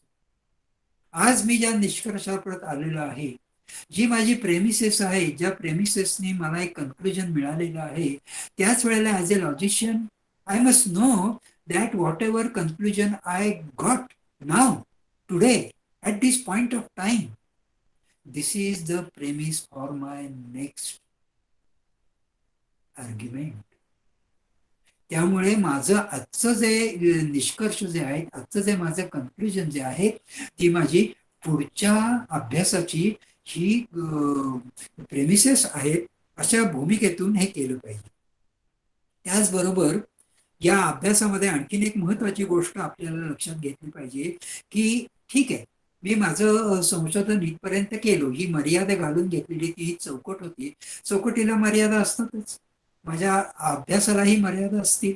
तर त्या मर्यादांच्या पलीकडे काय आहे, त्याच्या संभाव्यता काय आहेत, त्याच्यावरचं चिंतन, त्याचा शोध घेणं, जे स्वतःच्या प्रकल्पात आणि इतरांसाठी व स्वतःसाठी भावी प्रकल्पात त्याच्या काय संभाव्यता असतील हेही आपल्याला पाहिलं पाहिजे. आणि हे पाहत असताना आपली दृष्टी कुठली ठेवली पाहिजे की सांप्रत आणि आधुनिक संदर्भामध्ये त्याची प्रस्तुतता काय असेल, त्याची उपयुक्तता काय असेल, त्याची उपयोजिकता काय असेल हे आपण पाहिलं पाहिजे. आता हा मेथोडॉलॉजीचा भाग झाला. ह्याच्यामध्ये मेथोडॉलॉजीचा एक महत्वाचा भाग आणखीन मला ह्याच्यामध्ये घालायचा आहे, तो म्हणजे माझा व्यक्तिशः, मी मागे सुरुवातीला जे म्हटलं की हा एक प्रयोग म्हणून माझ्या सरांनी माझ्यावर केलेला होता. या प्रयोगामध्ये त्यांनी एक विशिष्ट भूमिका घेतलेली होती. त्या भूमिकेमधून मला माझ्या मार्गदर्शकांचा काय अनुभव आला ते मी तुम्हाला सांगू इच्छितो. आणि त्याचाच मला खरा उपयोग झालेला आहे. मी त्यांना अनेक प्रश्न सतत विचारत राहिलो, पण कोणत्याही प्रश्नाचे स्पष्टीकरणाचे उत्तर किंवा विश्लेषण त्यांनी शेवटपर्यंत मला दिलेलं नाही. मग त्यांनी काय केलं, त्याच्याशी संबंधित, त्याला समांतर जाणाऱ्या पॅरल असलेल्या चर्चांची माहिती करून घेण्याची सूचना दिली. एकदा नैतिक प्रश्नाच्या बाबतीमध्ये मी अडलेलो होतो, मला त्याचं उत्तरच सापडत नव्हतं. त्यावेळी त्यांनी मला विचारलं होतं, अहो तुम्ही ईसापनीती वाचली का? हो म्हटलं, मी वाचलेली आहे. त्यामुळे तुम्ही वाचलेली जर असती तर हा प्रश्न घेऊन तुम्ही माझ्यासमोर येऊच शकला नसता. म्हटलं काय झालं? त्यामुळे अमुक अमुक गोष्ट तुम्ही वाचली का? हो म्हटलं, मी वाचलेली आहे. त्यामुळे तुम्हाला ती कळलेली नाही. तुम्ही परत जा, तुम्ही परत वाचा, एकदा नाही 10दा वाचा, त्याच्यावर विचार करा, तुम्हाला तुमच्या प्रश्नाचं उत्तर मिळेल. हे जसं त्यांनी ईसापनीतीच्या बाबतीत सांगितलं, तसं त्यांनी पुराण कथांच्या बाबतीत सांगितलं, ज्यांना आपण मिथक म्हणतो त्याच्या बाबतीत सांगितलं, पंचतंत्राच्या बाबतीत सांगितलं, बोधकथांच्या बाबतीत सांगितलं, तत्वज्ञानातल्या एक तत्वज्ञानच्या ज्या काही गोष्टी आहेत त्याच्या बाबतीत सांगितलं, की अशा पद्धतीने तुम्ही स्वतः त्याची माहिती करून घ्या. त्याच्यासाठी हे मार्ग आहे. आणि आपल्या संकल्पना ज्या आहेत त्या वृद्ध करण्यासाठी, त्या विकसित करण्यासाठी त्यांनी काय केलं, गप्पा आणि चर्चा ह्याच्यामधून त्यांनी मला थेट उत्तर कधीच दिलं नाही, पण पूरक वातावरण करायचं, नेमका मुद्दा न सांगता आपल्यावर जबाबदारी टाकून प्रोत्साहित करायचं व त्याच्या परीक्षणावर, आणि आपण जर काही त्यांना आपला निष्कर्ष दिला आपल्या प्रश्नाचा, आपण शोधलेल्या उत्तराचा, तर त्याच्यावर त्यांचं एकच उत्तर असायचं, काय? पुन्हा विचार करा, अधिक परिष्कृती येऊ देत, अधिक व्यापक दृष्टिकोन व संदर्भ घेऊन हाच मुद्दा नव्याने मांडला. ह्याच सूचना त्यांच्या होत्या माझ्या सगळ्या प्रश्नांना. त्याचबरोबर जीवन व्यवहारातील बारीक सारीक पासून मोठ्या बाबतीत आचार विचारात तात्विक दृष्टीने कसे पाहावे हे त्यांनी सुचविले, हे त्यांनी सांगितलं नाही. प्रसंग घडत गेले आणि त्या प्रसंग झाल्यानंतर त्यांनी सांगितलं, या प्रसंगाकडे मी अशा तात्विक भूमिकेतून पाहू शकतो का, असा तुम्ही विचार करा. मी असा पाहतो, असं ते मला सांगायचे. आणि मी ज्या वेळेला त्यांना माझे, आपल्याला माहिती आहे का, आपण गाईडला आपण लिहिलेले चॅप्टर्स वरचे वर दाखवत असतो, त्याच्यातला काही भाग दाखवत असतो, तर मी त्यांना तसं दाखवायचा. मी 40 पानं त्यांच्या समोर जर टाकली तर त्या भागातील 15 ते 20% म्हणजे 3 ते 4 पानं ते वाचत असत, त्याच्यावर सुधारणा करत असत, मार्क्स करत असत, काही शब्द लिहित असत, काही सूचना लिहित असत आणि म्हणत असत की हे मी पहिल्या 3-4 पानाचं केलेलं आहे, उरलेल्या 40 पानांचं तुम्ही स्वतः याच्या अनुषंगाने करा, त्याचे परीक्षण म्हणजे पुन्हा लिहा व दाखवा, अशा स्वरूपात ते करत असत.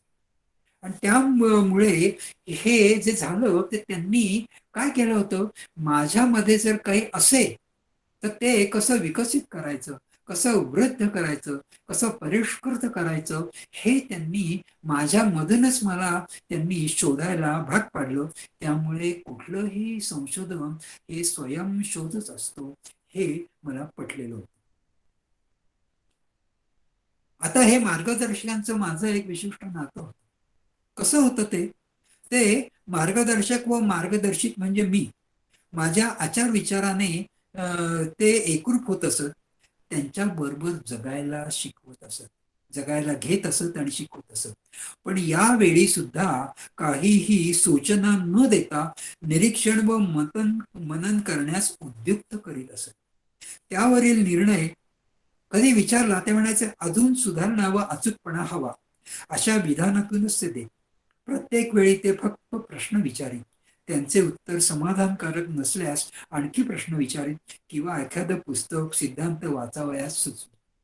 या ठिकाणी मी तुम्हाला एक उदाहरण देतो की माझा सगळा थिसिस लिहून झालेला होता, कन्क्लुजनचा जो चॅप्टर होता तो लिहायचा राहिलेला होता, आणि तो लिहायचा लिहिलेला चॅप्टर मी त्यांना दिला. त्यांनी तो अगदी मन लावून वेळ घालून तो वाचला आणि त्यांनी मला सांगितलं, मला तो परत केला, त्यावेळेकडे पुन्हा लिहा, असं त्यांनी मला 7 वेळेला सांगितलं. माझा कन्क्लुजनचा जो चॅप्टर होता तो मी 7 वेळेला लिहिला. आणि 7व्यांदा ज्या वेळेला मी लिहून त्यांच्यासमोर टाकला त्यावेळी मी त्यांच्याबरोबर शिमल्याला गेलेलो होतो. आणि शिमल्याला जात असताना मला सोडायला ते रेल्वे स्टेशनवर आले आणि रेल्वे सुटली. रेल्वे सुटल्यावरती एकदम वेगात काही जात नाही, हळूहळू जाते. आपल्याला भेटायला आलेला व्यक्ती काही पावलं आपल्या बरोबर, आपण डब्यात बसलेला असतो, खिडकीतून त्याच्याशी बोलत असतो, हात दाखवत असतो, असे चालत असतो. त्यावेळी मी त्यांना विचारलं होतं, सर या 7व्या चॅप्टरचं काय? त्यांनी मला सांगितलं, आता पुण्याला जा आणि हे लिहून काढा आणि तुमचा थिसिस तयार करा आम्ही अमुक अमुक महिन्यांनी पुण्यात येतोय, माझ्यासमोर तुम्ही सहीसाठी ठेवा. तर हे त्यांनी अशा पद्धतीने त्यांनी मला मार्गदर्शन केलं. म्हणजे हा गुरु शिष्य किंवा विद्यार्थी व शिक्षक यांच्यामधला संबंध होता, हा अनोखा संबंध होता. आणि तो अनोखा संबंध त्यांनी राखला आणि त्यातून मला स्वतंत्रपणे स्वतः विचार करण्याची दिशा दिली, प्रेरणा दिली. यातून माझ्या पदवीपर्यंत अभ्यास कधीच संपलेला नाही व पदवीनंतर तो आजही आजतागायत चालू आहे. आज माझे सर माझ्याबरोबर नाही. ते जाऊन मी जितकी वर्ष त्यांच्याबरोबर राहिलेलो होतो त्याच्यापेक्षा थोडी जास्त वर्ष झालेली ते जाऊन, पण अजूनही ते मला माझ्या बरोबर असलेले दिसतात. कारण त्यांनी माझ्यामध्ये जागृत केलेले जे प्रश्न जे आहेत ते प्रश्न मला प्रत्येक वेळेला आठवत असतात. तर ही जी पद्धत जी आहे ना, ही पद्धत ही फार महत्वाची आहे. ही संशोधनासाठी आवश्यक असलेली पद्धत आहे. याच्यामधून एक पद्धतीशास्त्र, एक मेथोडॉलॉजी ही डेव्हलप होऊ शकते, किंबहुना ती डेव्हलप झालेली आहे आणि त्याचा अनुभव मी घेतलेला आहे. आता त्यांनी मला रुसोवर काम करायला हवं असं त्यांनी सुचवलेलं होतं. त्यांनी सुरुवातीला काही रुसो मला सांगितलेला नव्हता. अमुक वाचा, तमुक वाचा, त्याच्यामध्ये तुम्हाला कोणाबद्दल काय वाटतं असे प्रश्न विचारत गेले. त्याच्यामध्ये मी काही प्रश्नांमध्ये उत्तर देत असताना रुसोचा संदर्भ येत होता.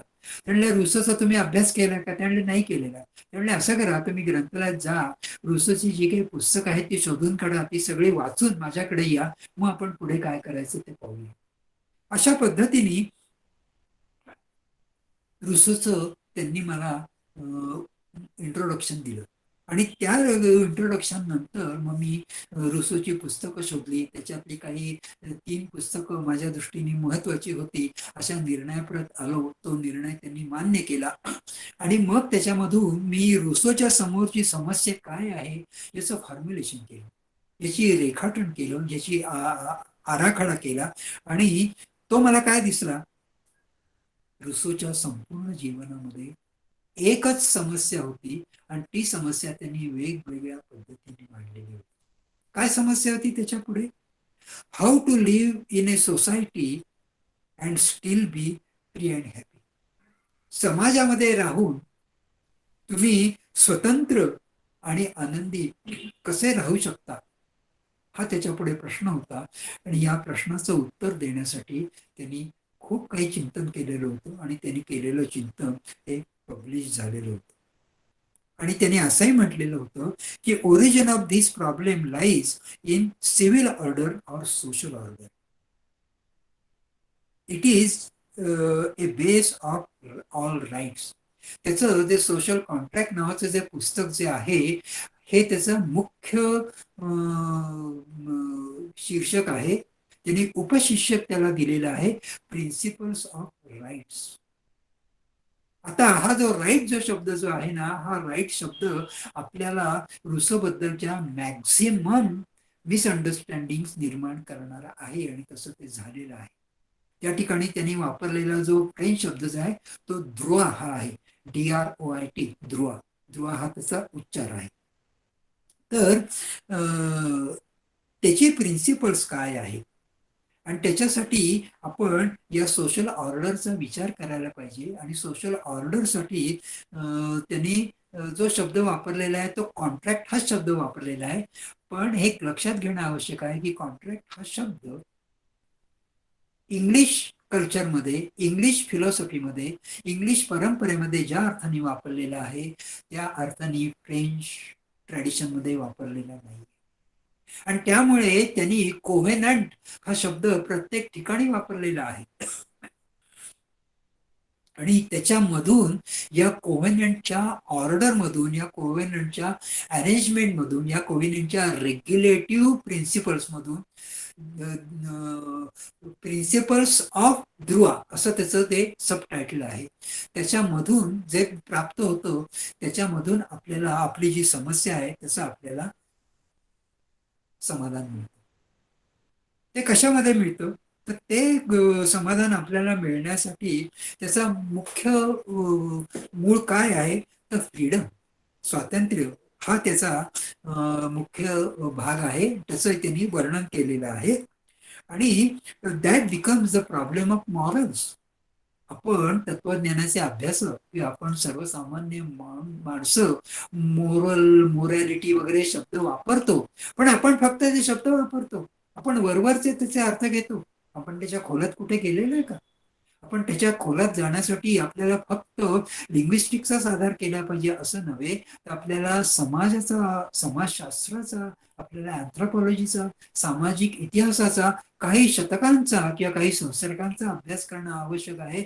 हे जर आपण केलं तर मॉरल आणि मोरॅलिटी म्हणजे काय आहे हे आपल्याला कळेल. आणि मग रुसोला मोरॅलिटी, मॉरल म्हणजे काय आहे म्हणायचं आहे याचा आपल्याला अंदाज येऊ शकेल. हे आपण लक्षात घेतलं पाहिजे. आणि त्याच्या पुढे त्यांनी काय म्हटलेलं आहे, गुड हा शब्द त्यांनी वापरलेला आहे. तर गुड हे कशाचं आहे, ते व्हर्च्युअस सिटीजनचं आहे. भारतीय परंपरेमध्ये आपलं उद्दिष्ट काय आहे? आपलं पुरुषार्थ हे उद्दिष्ट आहे. पुरुषार्थामध्ये शेवटचा पुरुषार्थ कसा कोणता आहे? मोक्ष हा आहे. पाश्चिमात्य परंपरेमध्ये, आणि हे रुसोनी अधोरेखित केलेलं आहे, की त्यांचा माणसासाठी उद्दिष्ट काय आहे? To be a good citizen. आता सिटीझन हा जो शब्द जो आहे ना, या शब्दाचा सुद्धा फार मोठा अर्थ आहे. तो अर्थ समजून घेण्यासाठी आपल्याला बऱ्यापैकी खोलात जाऊन अभ्यास करावा लागतो. आणि त्या ठिकाणी रुसोनी डायरेक्ट संदर्भ दिलेला आहे तो प्लेटोचा. प्लेटो आपल्यापैकी बऱ्याच लोकांना माहिती आहे, आणि आपल्यापैकी बऱ्याच लोकांना माहिती आहे याचं कारण रिपब्लिक हा त्याचा जो एक महत्वाचा जो डायलॉग जो आहे तो आपल्याला माहिती आहे. किंबहुना आपली जी राज्यघटना जी आहे त्या राज्यघटनेमध्ये आपण आपल्या देशाचं नाव दिलेलं आहे. त्या देशाचं नाव काय दिलेलं आहे मी माझ्या विद्यार्थ्यांना जेवढ्याला विचारतो, माझ्या एमएच्या विद्यार्थ्यांना विचारतो, माझ्या एमफिलच्या विद्यार्थ्यांना विचारतो, माझ्या पीएचडीच्या विद्यार्थ्यांना विचारतो, त्यावेळेला त्यांना ते माहिती नसतं. दुर्दैवाची गोष्ट आहे, शोकांतिका आहे. त्याच्यामध्ये रिपब्लिक हा शब्द वापरलेला आहे.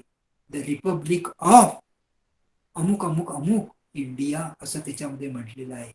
हे जी रिपब्लिकची जी आयडिया जी आहे ना, ही पाश्चिमात्य परंपरेमध्ये सर्वात पहिल्यांदा फॉर्म्युलेट आणि मांडणी करण्याचं श्रेय हे प्लेटोला जातं, आणि तिथून आलेलं आहे.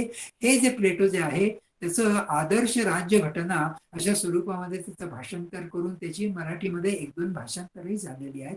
प्लेटोची आदर्श राज्यघटना म्हणजे प्लेटोज द रिपब्लिक असं ते आहे. आता या ठिकाणी सोशल कॉन्ट्रॅक्ट म्हणजे इट इज एक कोव्हेनंट ऑफ सोशल. तर नेमकं ते काय आहे? तर ते कोव्हेनंट जे आहे ना, तर कोव्हेनंट म्हणजे ते एक प्रकारचं ऍग्रीमेंट आहे. आणि याचा जर आपण मराठीमध्ये त्यातल्या त्याच जवळ येणारं, नेमकं नव्हे, त्यातल्या त्याच जवळ येणारं काय असेल, सामाजिक सामंजस्य हा हा त्याचा अनुवाद असू शकेल. आणि सामंजस्य म्हटल्यावर आपल्या डोक्यामध्ये ज्या कल्पना येतात त्या बऱ्याचशा कल्पना या रुसोला अभिप्रेत असलेल्या कॉन्ट्रॅक्टमध्ये अभिप्रेत आहेत. आणि त्यामुळे हा गुड अँड व्हर्च्युअस सिटीजन निर्माण करणं, आणि गुड अँड व्हर्च्युअस सिटीजन निर्माण जर व्हायचं असेल तर त्याच्यामध्ये फ्रीडम असलं पाहिजे. आणि अशा प्रकारचं फ्रीडम असलं पाहिजे की ज्याच्यामुळे तो त्याचं आयुष्य हे हॅपी करेल. ही जी गोष्ट जी आहे, आणि त्यालाच त्यांनी उद्दिष्ट मानलेलं आहे. आता या ठिकाणी मला एक महत्वाची गोष्ट सांगायची. नेपोलियन हा किती मोठा होता तर त्यांनी हे आपल्याला वेगळं सांगायची गरज नाही. नेपोलियनला एकदा अटक झालेली होती. त्याच्या शेवटच्या वर्षामध्ये तो सापडलेला होता, त्याला अटक झालेली होती. त्याला एका तुरुंगामध्ये डांबलेलं होतं. असाच तो सेक्युरिटी ठिकाणी असलेला तुरुंग होता, आणि त्या तुरुंगाला एक खिडकी होती.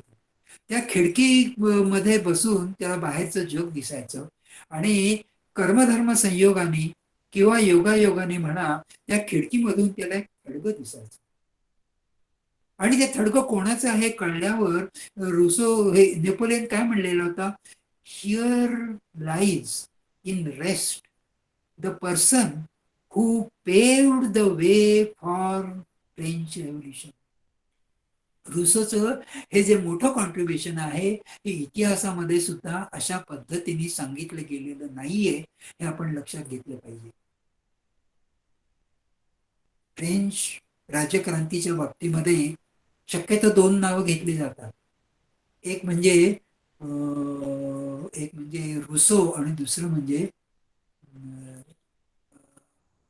मी विसरलो. पण तो जो दुसरा जो आहे ना, त्या दुसऱ्याचं एवढं मोठं कॉन्ट्रीब्युशन नाहीये त्या रेव्होल्युशनरी थॉटच्या बाबतीमध्ये, हे मला सांगायचंय. आणि रेव्होल्युशनरी याच्यामध्ये झालं, याचं कारण तुम्हाला सांगतो की रुसोचं ज्या वेळेला सोशल कॉन्ट्रॅक्ट हा ग्रंथ ज्या वेळेला प्रकाशित झाला, त्यावेळेला त्याच्यावर अटक वॉरंट निर्माण केलं आणि तो या देशामधून त्या देशामध्ये जीवाच्या भीतीने हा पळत होता. त्याच्या ह्याच्यामध्ये बऱ्याच शेवटच्या काळामध्ये आपल्या सर्वांचा परिचित असलेला डेव्हिड ह्यूम, त्यांनी त्याला आश्रय दिलेला होता. पण त्याच्याशी तात्विक मतभेद झाल्यामुळे तो डेव्हिड ह्यूमच्या घरातूनही निघून गेलेला होता, काही महिने राहिलेला होता त्या ठिकाणी. पण का? कारण त्याला कुठल्या, तो ज्या राज्यामध्ये जात असे त्या राज्यामध्ये त्याच्या अटकेचा आणि त्याच्या पनिशमेंटचा फतवा हा तयार असे. त्याला एक तर लाईफ इम्प्रिझनमेंट झाली असती की तुला सुळावर चढवलं असतं, असे त्याचे विचार त्या काळच्या लोकांना हे प्रक्षोभक, प्रस्फोटक हे वाटत होते. कारण ते मूलगामी होते आणि त्याच्यामधूनच या सगळ्या गोष्टी. थँक्यू. वोल्टेअर त्याचं नाव आहे, वोल्टेअर अँड रुसो. वोल्टेअरचा मी उल्लेख करत होता. तर गेला माझा मुद्दा. तर तो जो भाग जो आहे ना, तो रेव्होल्युशनरीचा जो भाग आहे ना, त्याचा रेव्होल्युशनरी स्पिरिट. आता या रेव्होल्युशनरी स्पिरिटच्या बाबतीमध्ये मला रुसोच्या बाबतीत त्याच्या वैयक्तिक जीवनाच्या बाबतीमध्ये काही गोष्टी सांगायला हव्या. ते म्हणजे असं की तो अगदी लहान असताना त्याची आई वारलेली होती. त्याला त्याची आई आठवत नाही, पण त्याला त्यांनी जे लिहिलेलं होतं त्याच्यामध्ये असं आठवतं की त्याला अगदी गोड गळ्यांनी चांगल्या रिदम मध्ये अंगाई गीतं ऐकणारी एक बाई मांडीवर घेऊन त्याला बसायची आणि ती त्याची आई होती, ही त्याची अंधुक आठवण होती. म्हणजे तो अत्यंत लहान वयामध्ये आईला ओळखण्याच्या आधीच्या वयामध्ये तो त्याचं आयुष्य सुरू झालेलं होतं. आणि त्याचे वडील जे होते ना, ते पिणारे होते. ते काहीतरी साधं काम करायचे, मजुरीचं काम करायचे आणि ते घरी यायचे. आणि त्यांची अशी होती की त्यांचं जे गाव जे होतं ना, त्या गावाला एक वेस होती, त्या वेशीला एक दरवाजा होता. तर विशिष्ट वेळेनंतर तो दरवाजा बंद करायचा आणि ते ज्या ठिकाणी राहत होते त्या घराचाही दरवाजा बंद व्हायचा.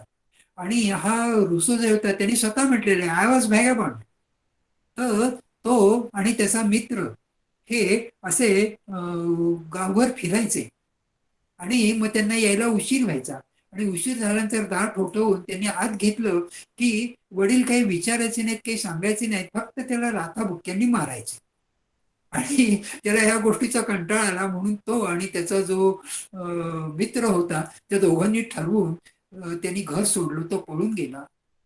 मरेपर्यंत रुसोला स्वतःचं घर कधीच मिळालेलं नाहीये. तो या गावावरून त्या गावावर, या घरामधून त्या घरामध्ये असा शिफ्ट करत गेला. पण त्याला जे काही प्रश्न मिळाले, आता रुसोचं इंटेलेक्च्युअल क्रिएटिव्ह कॅरेक्टर काय आहे हे बद्दल मला तुम्हाला सांगणं हे अत्यंत आवश्यक आहे. याचं कारण असं की त्याचं ओरिजिनल कॉन्ट्रीब्युशन अगदी तरुण वयामध्ये म्युझिकल कॉम्पोजिशन मध्ये होतं. He was a original musical composer आणि त्याची कॉम्पोजिशन ही त्याच्या कॉम्पिटिटरनी चोरलेली होती आणि त्यामुळे त्याच्या मनामध्ये वितृष्णा निर्माण झाली आणि त्यांनी तो म्युझिकलच्या ह्याच्यामध्ये सोडून दिला. How is Rousseau known? Rousseau is known as father of romanticism. त्याची एलोयसा नावाची एक कादंबरी आहे, ती रोमॅन्टिसिझमचा आरंभ मानली जाते. Rousseau was father of that. Rousseau was the person who paved the revolution. आणि फ्रेंच रेव्होल्युशन नंतर युरोपमध्ये आणि अमेरिकेपर्यंत वेगवेगळ्या ठिकाणी रेव्होल्युशन्स या होत गेल्या. तोपर्यंत सामाजिक राजकीय स्तरावर रेव्होल्युशन्स के रेव्होल्युशनरी चेंजेस आणि reformations of the governments and governmental orders या होत नव्हत्या. तर या गोष्टी ज्या आहेत ना, या सुद्धा फार महत्वाच्या आहेत. याही गोष्टी आपण लक्षात घेतल्या पाहिजेत. मला याच्यामध्ये आणखीन तुम्हाला सांगायचं आहे की ठीक आहे, सगळ्याच गोष्टी आता सांगितल्या पाहिजेत असं नाही. त्यांनी अनेक लोकांवर त्यांनी प्रेम केलं, अनेक लोकांनी त्याचे गुण हे जाणलेले होते आणि अनेक त्याच्या मोठमोठ्या घराण्यातल्या स्त्रिया या त्याच्या मैत्रिणी होत्या, त्या त्याला चांगला सन्मान देत असत, त्या त्यांच्याशी चर्चा करत असत. तर अशाच एका मैत्रिणीचा एक नवरा होता जो मोठा अधिकारी होता, सैन्यामध्ये अधिकारी होता, नंतर प्रशासनामध्ये अधिकारी होता. त्यांची ओळख होती आणि त्यांनी त्याची एका कॉटेजमध्ये राहायची सोय केलेली होती आणि त्या कॉटेजमध्ये बाकी तो 3 वर्ष राहिलेला होता. आणि त्या कॉटेजमध्ये राहून त्यांनी 3 ग्रंथ लिहिले आणि त्या ग्रंथांनी जग पालटवले. कुठले ग्रंथ लिहिले? 3. त्याच्यामध्ये लिहिलेला एक ग्रंथ आहे सोशल कॉन्ट्रॅक्ट, दुसरा ग्रंथ आहे एमिल आणि तिसरा ग्रंथ आहे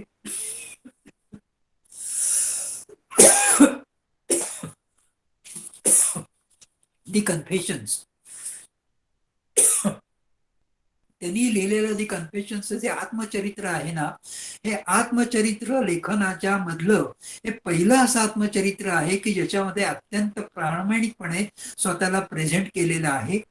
आणि या गोष्टीची जाणीव ही महात्मा गांधींना होती, त्यांनी त्याचा उल्लेख केलेला आहे. त्या रुसोच्या कन्फेशन्स मधून प्रेरणा घेऊन आणि त्या धाटणीवर त्यांनी आपलं आत्मचरित्र लिहिलेलं आहे महात्मा गांधींनी. तर तोपर्यंत आत्मचरित्र लिहिली जात नव्हती असं नव्हे, पण या ऑनेस्टीनी आत्मचरित्र लिहिणं हे तेच होतं आणि ते अत्यंत उत्कृष्ट साहित्याचा नमुना आहे.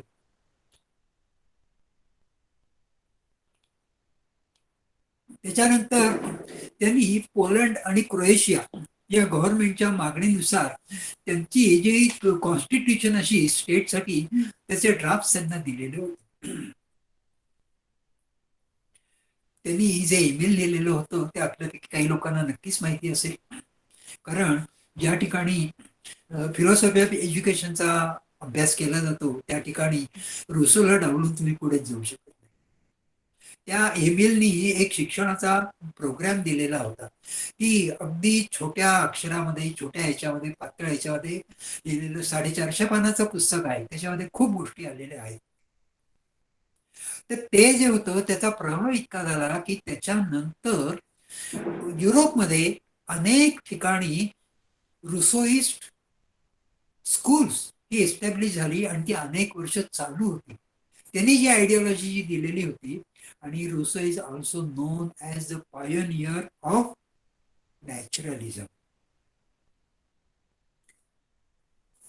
अशा पद्धतीने त्याचं सगळं रोमॅन्टिसिझमचा फादर होता, नॅचरलिस्ट होता, ओरिजिनल म्युझिक कंपोजर होता, कॉन्स्टिट्यूशनसाठी ड्राफ्ट दिलेला होता त्यांनी. आणि आणखीन मला या ठिकाणी सांगावं असं वाटतं की दुर्दैवाने आपल्याकडच्या उच्च पदस्थ तत्वज्ञानाच्या प्रोफेसरना सुद्धा माहिती नाही, त्यांनी त्याच्या बाबतीत मोठे घोटाळे केलेले आहेत. की रुसोचा एक ग्रंथ आहे परपेच्युअल पीस नावाचा, तो परपेच्युअल पीस नावाचा ग्रंथ शब्दच्या शब्द म्हणजे शब्दशः इमॅन्युअल कांटनी हा ट्रान्सलेट केलेला आहे आणि तो कांटच्या नावाने जातो. आणि थोड्याच वर्षापूर्वी ICPRनी त्याच्यावर एक वर्कशॉप घेतलेला होता, परपेच्युअल पीस बाय कांट. त्यावेळेला मी त्यांच्या आयोजकांना सांगितलेलं होतं की अहो, हा एक कांटचं कॉन्ट्रीब्युशन नाहीये, हे रुसोचं कॉन्ट्रीब्युशन आहे. आणि रुसोचा जो ग्रंथ होता आणि हा जो ग्रंथ होता त्याच्या दोन्हीच्या झेरॉक्स कॉपीज त्यांना पाठवल्या होत्या. पण आपल्याकडे तुम्हाला माहिती आहे की दुर्दैव कसं आहे, intellectuals are not really intellectuals, honest, because they don't have that height of honesty, they don't have that height of their intellect. आणि कांटचा उल्लेख आला म्हणून मी तुम्हाला आणखी एक गोष्ट सांगतो की कांटचं चरित्र थोडेफार अभ्यासकांना माहिती असेल की कांट हा इतका पंक्च्युअल आणि पर्टिक्युलर होता की तो एका विशिष्ट वेळेला संध्याकाळी किंवा दुपारनंतर हा गावामध्ये फिरायला जात असेल आणि त्याच्या फिरण्याच्या वेळेनुसार त्या गावातली घड्याळ ही केली जात असेल. आणि एक दिवस असा आला की त्या गावातली सगळी घड्याळ ही चुकली. शोध केला तर त्या वेळेला हा त्या विशिष्ट वेळेला कांट इमॅन्युअल हा घराबाहेर पडलेलाच नव्हता. का पडलेला नव्हता? कांटने स्वतः लिहिलेला आहे, I was engrossed in reading Rousseau's book called Emile. इतका तो त्याच्यामध्ये डुबून गेलेला होता की त्याचा का टाइम सेन्सच ही हॅड लॉस्ट. इथपर्यंत रुसोचं महत्व आहे आणि ते आपण जाणत नाही. एमिल मध्ये बऱ्याच गोष्टी आहेत. त्याच्यामध्ये टेस्ट टीएसटी केला जातो, त्याच्यावर त्याचं रायटिंग आहे. आणि ते रायटिंग जर आपण क्रिटिक ऑफ जजमेंट जर कांटचं जर वाचलं ना, तर आपल्याला ते त्याच्यामध्ये दिसतं. त्याचाही कांटने डायरेक्ट वापर केलेला आहे. आणि याच्या पुढे जाऊन सांगतो की एथिक्सचा अभ्यास करत असताना आपण कांटला फॉलो करत असतो. कांटचं कॅटेगोरिकल इम्पेरेटिव्ह आपण डोक्यावर घेऊन नाचत असतो. पण तुम्हाला सांगू का, एमिल वाचा तुम्ही काळजीपूर्वक. हे कॅटेगोरिकल इम्पेरेटिव्ह जे कांटने सांगितलेले आहेत ना, त्याचं अर्ली फॉर्म्युलेशन हे नेमकं तसंच्या तसं हे एमिल मध्ये आपल्याला पाहायला मिळतं. मला हे तुम्हाला कशासाठी सांगायचंय, मला एका मोठ्या तत्ववेत्याचं मोठेपण तुमच्या समोर ठेवायचं आहे. तिथपर्यंत जाण्यासाठी आपण कुठल्या पद्धतीचा उपयोग करायचा आहे ते मी तुम्हाला सांगायचं आहे. आणि ह्याच्यामध्ये ज्या काही अडचणी ज्या आहेत, या आपल्या weaknessच्या अडचणी आहेत, या आपल्या शैक्षणिक राजकारणाच्या अडचणी आहेत. त्याच्यावर आपण मात जर केली, आपण जर त्या दृष्टीने ऑनेस्ट राहिलो, तरच आपण खरं शोध कार्य करू शकू. तरच आपल्याला खरं हे ज्ञान जे आहे, कुठल्या काही याच्यातलं असे ना, ते आपल्याला ज्ञान मिळू शकेल. रुसोनी त्याच्या संपूर्ण तत्वज्ञानाने जे काही लिहिलेलं जे आहे, ते त्याचं सार म्हणून आपण म्हटलं, ते आपल्याला सोशल कॉन्ट्रॅक्ट या ग्रंथामध्ये दिसतं. आणि त्या सोशल कॉन्ट्रॅक्टचं सार जर आपण काढलं, मी लॉजिकचा विद्यार्थी आहे. ऍक्शोमॅटिक सिस्टीम आपल्यापैकी बऱ्याच लोकांना माहिती असेल. तर त्याचे ऍक्शन जर काढायचे जर म्हटले ना, तर त्याचे ऍक्शन जर काढले जर आपण ना, तर त्याच्यामध्ये आपल्याला बिल आणि ऑब्लिगेशन हे दोन बेसिक ऍक्शन दिसतात. त्यामुळे रुसेचं सगळं तत्वज्ञान, सगळे विचार, सगळं वाङ्मय, म्हणजे त्याची जी नॉवेल जी आहे ती, जिथपासून त्याची कन्फेशन आहे तिथपर्यंत, त्याची जी काही पत्र आहेत, त्या सगळ्यामध्ये आपल्याला याच वेगवेगळ्या प्रकारांनी केलेलं अवतरण हे पाहायला मिळतं. आणि त्यामुळे त्या दोन कॉन्सेप्ट या केंद्रस्थानी घेऊन प्रबंध लिहिले. त्या कॉन्सेप्ट काय आहेत, त्याची कल्पना काय आहे समाजाबद्दलची. सामाजिक सामंजस्य असं म्हटलं तर त्याच्यामध्ये समाज म्हणजे काय आणि सामंजस्य म्हणजे काय, हा पुढचा भाग झाला. पण मला असं वाटतं की याच्या पुढे जर मी बोलत जर राहिलो, तर मला डोणगावकरांचा रोष पत्करावा लागेल. त्यामुळे मी त्यांची क्षमा मागतो आणि तुम्हा सर्वांचे आभार मानतो. पण तुमच्या एवढं लक्षात येऊ द्या, माझ्या दृष्टीने मी नेमकं काय लिहिलेलं आहे, मी नेमकं काय कुठल्या निष्कर्षापर्यंत आलेलो आहे, महत्वाचं नाहीये. तुम्ही जर अभ्यासक जर असाल, तुम्ही जर शोध यात्री जर असाल, तो शोध यात्रा कशी असते, अभ्यास कसा असतो, हे समजून घेणं ते महत्वाचं आहे. आणि ते मी माझ्या प्रवासामधून करत आलेलो आहोत. हा माझा प्रवास माझ्या प्रबंध लेखनापर्यंत आहे. मेथोडॉलॉजिकले बरेचसे मुद्दे मी तुमच्या समोर सविस्तरपणे मांडलेले आहेत.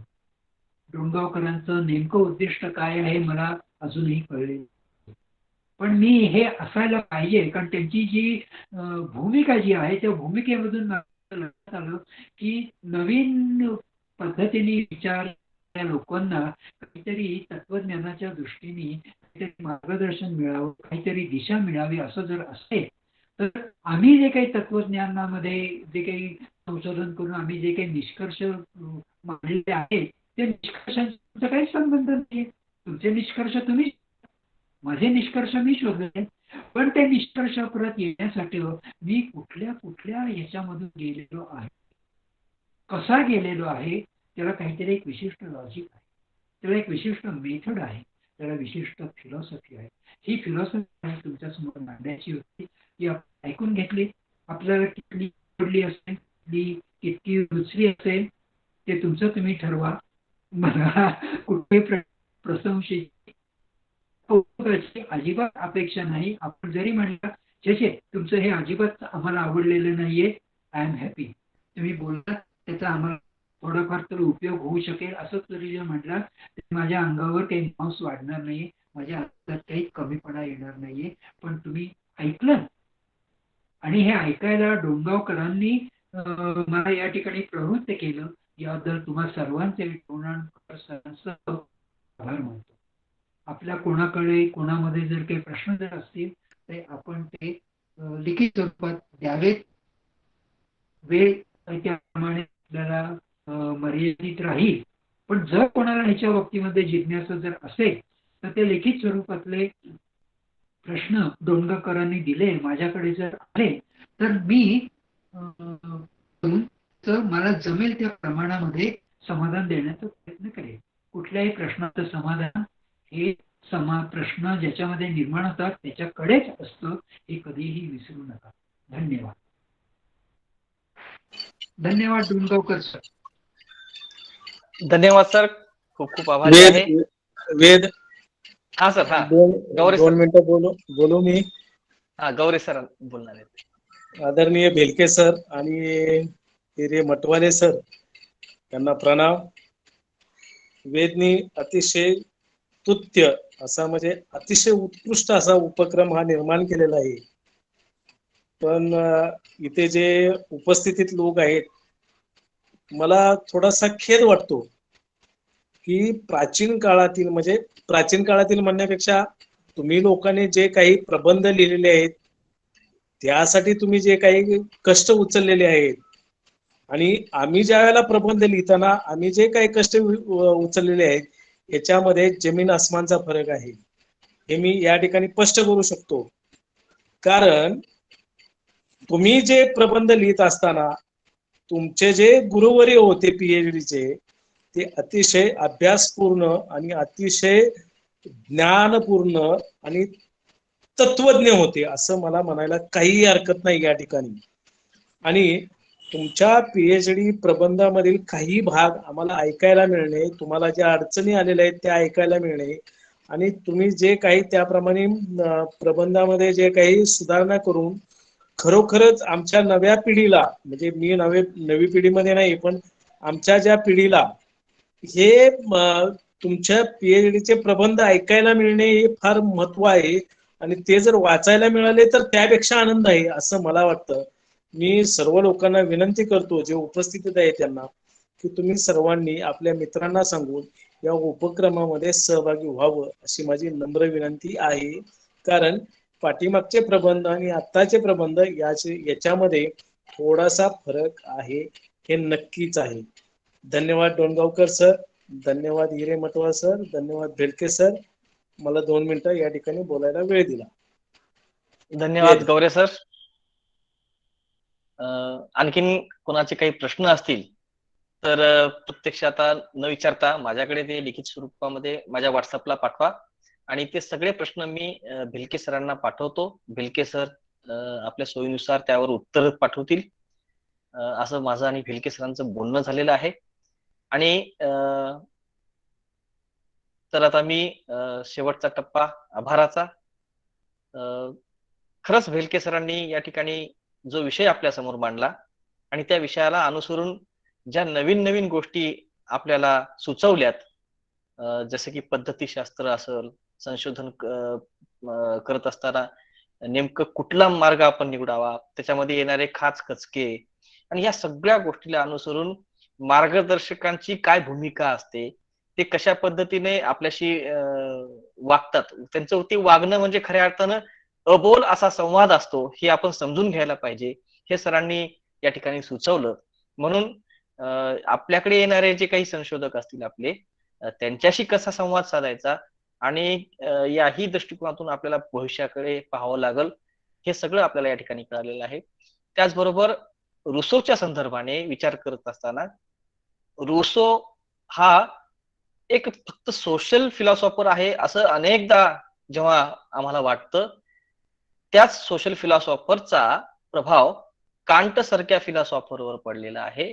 आणि दुर्दैव असं आहे की त्या कांटचं जे काही साहित्य आहे ते मुळात रुसोचं असल्याचं आता निदर्शनास आणून दिल्यामुळे सरांनी असं म्हणावंसं वाटतंय की आपण कांटचंच सगळं साहित्य आहे असं समजून बऱ्याचदा विचार करू लागतो. तर त्या संदर्भात सुद्धा आपण सतर्क राहिलं पाहिजे. जे जे काही नवीन फिलॉसॉफर आता आधुनिक फिलॉसॉफर आहेत, समकालीन तत्वज्ञ आहेत, यांनी सुद्धा जे काही लिहून ठेवलेलं आहे ते त्यांचंच आहे की ते कुठलं तरी अनुवादित आहे, या संदर्भाने सुद्धा आता आपल्याला थोडंसं निरखून पाहावं लागेल. सांगण्याचा तात्पर्य असा की आपल्याला अभ्यास करत असताना खूप मागं जावं लागेल. मागचंही तितकंच महत्वाचं आहे. त्या दृष्टिकोनातून ते पाहावं लागेल. अशी एक सुंदर अशी सूचना या ठिकाणी भेलके सरांनी दिलेली आहे. रुसोचं तत्वज्ञान खूप विस्तृत आहे. ते इतक्यात या एका व्याख्यानाने होणार नाही. म्हणून रुसोच्या संदर्भात अनेक ग्रंथ आपल्याला वाचावे लागतील. आणि विशेष म्हणजे मला भेलके सरांनी परवानगी दिली आहे म्हणून मी बोलतोय. जर कोणाला रुसो विषयी अधिक जाणून घ्यायचं असेल किंवा रुसोच्या संदर्भाने काही काम करायचं असेल तर त्यांनी थेट भेलके सरांशी संपर्क साधावा. भेलके सरांनी चिंतन मुद्रा नावाचं पुस्तक लिहिलेलं आहे. त्याच्यामध्ये रुसोवरचं एक प्रकरण आहे. ते प्रकरण वाचून नंतर भेलके सरांशी आणखीन विस्तृत चर्चा करावी. तर खऱ्या अर्थानं तुम्हाला रुसोवर काही काम करायचं असेल तर त्याचं फलित होऊ शकेल असं भेलके सरांची सूचना आहे. त्या सर्व सूचनांचा मी स्वागत करतो. आणि आदरणीय भेलके सरांनी एका शब्दावर या व्याख्यानमालेमध्ये येण्याचं आमचं निमंत्रण स्वीकारलं. ते आले आणि त्यांनी व्याख्यान दिलं. म्हणून मातोश्री शांताबाई गोटे महाविद्यालयाच्या वतीने, तत्वज्ञान विभागाच्या वतीने आणि मी प्रत्यक्ष माझ्या वतीने, व्यक्तिशः माझ्या वतीने आपले आभार व्यक्त करतो. तद्वतच आजच्या या व्याख्यान कार्यक्रमामध्ये आदरणीय कुंभार सर आहेत, आदरणीय निगळ सर आहेत, आदरणीय प्रदीप गोखले सर आहेत, सर्व इतर मान्यवर आहेत, मोठे मोठे सगळे लोक आहेत. त्या सर्वांचं मी आभार व्यक्त करतो, धन्यवाद देतो. आपण सर्वजण आलात. या कार्यक्रमाला खूप सुंदर असा आस्वाद आपण घेतलात, दाद दिली या कार्यक्रमाला.